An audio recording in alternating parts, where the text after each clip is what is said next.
qovurdi. Mana. Ozroq suv quydik.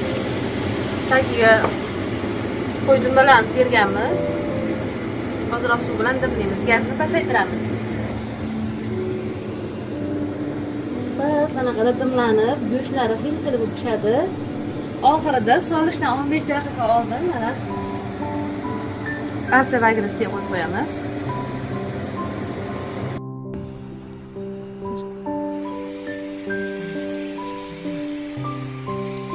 Archa barglarimizni qo'yib olamiz.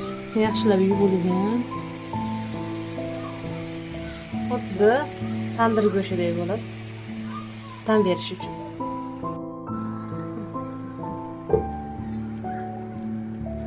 Mana ovqatimiz tayyor bo'ldi.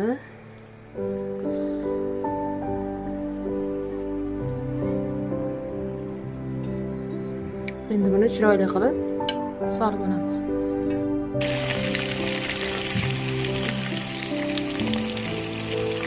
Go'shtlarimizni boshqatdancha qovurib oldik. Yog'lari ham jizzadek bo'lib qovurilyapti. Mana azizlarim, hayitga mehmonga kelinglar. Qovurdoq tayim. Hammaga yoqimli ishlar.